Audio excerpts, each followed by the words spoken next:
One team just got some massive new warnings. We also got to go over the new developer chat as well as the Ways of Winter preview. Along with that preview, we're going to be covering some additional things that are going to be happening sometime soon. Last up, as usual, we'll cover some things around the community and what's happening there, as well as a whole bunch more. What's up, world? Dystopia back with another video. Today we're checking out all things Once Human. Okay, so first up here, we have some massive new penalty rules for Prison vs. Clash. Now this is going over everything like the exploits, what those violations might incur, as well as just the overall fairness. So first up here, they do have an opening statement where they say Prison vs. Clash scenario is designed to give you a fun faction-based battle experience, where the goal is to lead your faction to final victory. However, they've recently received feedback about some players exploiting terrain features, such as mountains and bodies of water, to essentially become invincible or nearly invincible while securing prism deviations. It said this behavior severely undermines the fairness and enjoyment of the game. They will soon introduce a detection system for prism deviations, and they'll no longer be able to be placed in securement units in the water. I will say with this statement here, they really just need to get rid of fishing, as I feel like at the moment everybody is just fishing for deviations, and it really isn't fun because people are in their own private islands, their own private areas, which kind of gets rid of the whole PvP aspect of things because everybody's off doing their own thing. I've seen most people call for this over on my server as well, so yeah, really hoping they just either make the events more or they add new things for this maybe next time around, as the fishing mechanic and fishing thing was just not the way to go with this. Jumping back though, they say to maintain fairness and order in the game, they'll have strict action against these violations. Specifically, the following penalties will be enforced once any of those or these violations have occurred or been confirmed. All points for the offending characters will be wiped, and the account will be banned for a minimum of 30 days. For severe cases, a ban can last up to 10 years. They'll investigate any associated accounts. If they found to be connected, appropriate actions will be taken on all accounts involved. So if you have any alts, those are definitely going to be taken action with as well. So that is really good to hear on that. And they said here, if you come across any player violating, here's how you can report them. Enter the territory of the offending player and take a clear screenshot or photo of the violation in action. And they want you to hit escape, go to the top right corner to come across the customer support and submit a report with the relevant information and screenshots. You can kind of see what that looks like here with the ease service. Of course, if you catch anything at all like cheating or even exploiting, go through this method of reporting or report them via the in-game menu as well. I've actually reported somebody who I thought was more than likely cheating, and I did get them banned. I even got a message for it in-game letting me know that they got banned. So just so you know, they do take actions on this stuff, and they will even let you know when you get a player banned. So it is definitely worth reporting players, especially if you have evidence, or you even suspect anything going on. In fact, in my server the other day, there was somebody that was exploiting render range through buildings. They were doing it live on Twitch. There was a bunch of people that reported them, so we'll have to see what happens with that. Hopefully they can, in the future, refine this PvP scenario. I've actually really liked it so far, other than like the lag with PvP. It's been a lot of fun, especially exploring my new build, and the PvE stuff can get a bit stale, so I've enjoyed the PvP when it does happen, in the events especially, and even the base raiding. However, when people are just fishing on the side of the map, I think it's a little bit boring, so I hope they kind of bring another mechanic in or have something else to at least do in-game other than just fish. As I think everybody just hiding in their own corners of the map and just fishing and kind of capturing as many deviants as they can. I think that does take away from the overall faction versus faction. Jumping over, we did have some previews for the Way of Winter patch. So if you weren't aware, that's happening in about 12-ish days. So very soon here, we are going to be getting that Way of Winter. I'll go over a few discrepancies here, especially with the opening statement. Of course, they say here the Way of Winter is going to be coming out October 17th, and there's going to be 5 seasonal phases for that in total, which last 7, 8, 2 10-day ones, and 1 for 28 days respectively. So this one's going to be really long. And just like some of the existing scenarios, the first 4 phases are the main gameplay phases of the season. During the last phase, you can sign up and wait until it's time to proceed to the next scenario. However, with that last statement there, they did mention in the 1.2 patch notes that you would be able to leave mid-scenario and join up to the other scenarios. Not quite sure why the discrepancy is there. Hopefully that's just a translation issue, or that's not exactly what they meant, as there is supposed to be that new feature coming with the Way of Winter patch that was announced in the 1.2 patch that we had recently. Now, phase 1 is going to last 7 days. It's going to be some of the same stuff as usual, like the public crisis events, the Hales Moving House, Cargo Conquest. However, they also have something called Fina and Onyx that are going to be available, as well as the Wishing Machine prize pool. That's only going to be the Echoes from the Rift this time,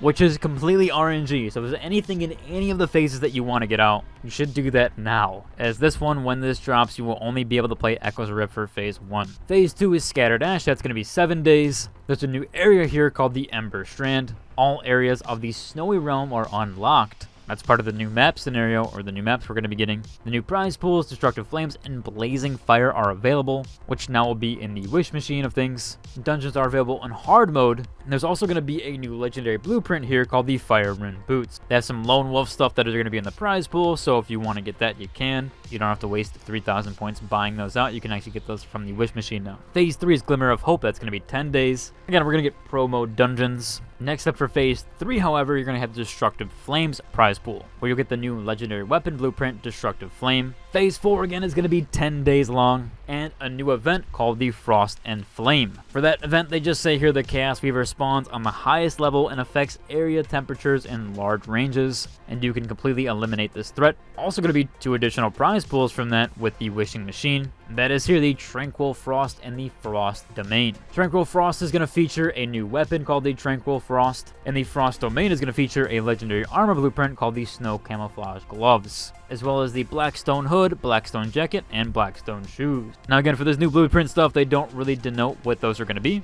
although I assume Fire Rune Boots are going to be something with fire, obviously, and maybe a burn mechanic there, or for burn weapons. Tranquil Frost is going to be another frost weapon, maybe not necessarily Frost Vortex, but something akin to that. Not sure what the Frost Domain stuff there is, but Snow Camouflage Gloves definitely seems like something with stealth, so it could be an on glove or on mechanic for that with a status glove. Phase 5 is the last phase here, which will be that 28 days. And they don't have really much noted on here, except that it's going to be called Break of Dawn. Not a ton of information with that overall. They do plan to update the seasonal tags on October 17th. And starting from then, all scenarios will use these same set of seasonal tags. They will remain consistent so that players can select the same servers as their friend, unaffected by layering mechanics, as we kind of saw with hard mode servers being either Coherent Phase or Void Imbalance. And of course with Phase 5, you'll have all the stuff that you can get from the prize pools, nothing changing there. They will make adjustments to the Cradle Override. All weapon builds will provide buffs, and several keywords will gain new mechanics so that players can enjoy a new experience. There's also going to be Blueprint Conversion, which was the big feature talked about in 1.2. When you reach level 40, you can access Blueprint Conversion feature on the blueprint screen,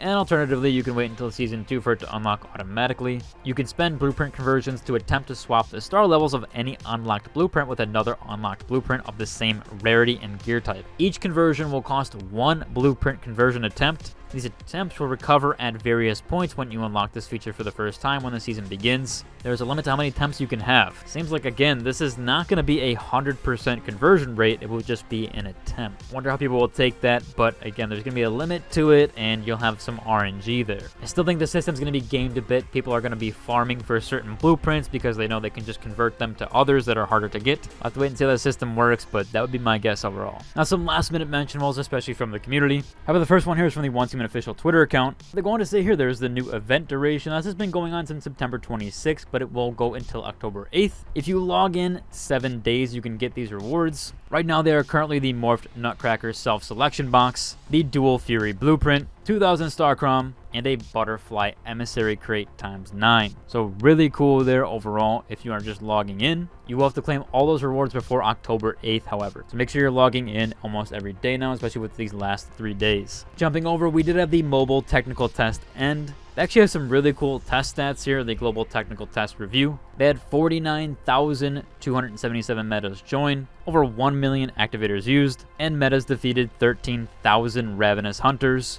The most secure deviation was the Butterfly Emissary, which is the first one you get, so not much of note there. However, this one's kind of cool. The most tamed animal was the Wolf Cub. Again, I did participate in the mobile test. I wanted to check it out, and it did run really well on my iPhone 11 Pro Max. If you're wondering how it's going to work, it does definitely work really well. I'll probably utilize it again to just tend to my garden or a few other things there. Now, this was pointed out in one of the older trailer videos, but this post here talked about horses are coming. As you can see here, there is pristine horse meat that you can cook and eat, which, yeah, if you didn't know, we're probably going to be getting horses sometime soon here. A lot of people are probably going to want to tame them, but you can cook them as well. Also, if you haven't seen, we did get some new shop arrivals. That is the Raven Feathers set. And also one last minute mentionable here from the community. This person says here, glad my server hasn't been one-sided. Which, yeah, on this specific server, which I'm actually on as well, the Mayflies and Rosetta are very evenly matched. In fact, in this screenshot here, they've taken, they're both at 3,400. I get a lot of servers aren't evenly matched, but this is really cool to see. This is PvP Clash 004. So if you were wanting to sign up for one, I believe this one can still be signed up to. I don't think it's hit the 10 or our 14-day mark. It is going to be getting fairly close to that. I believe the server's been open for about 8 days. So if you're wanting to hop in a very even faction server, PvP Clash 04 is the one. Overall, it should about cover for today's video. If you like and subscribe, and until the next one. Deuces!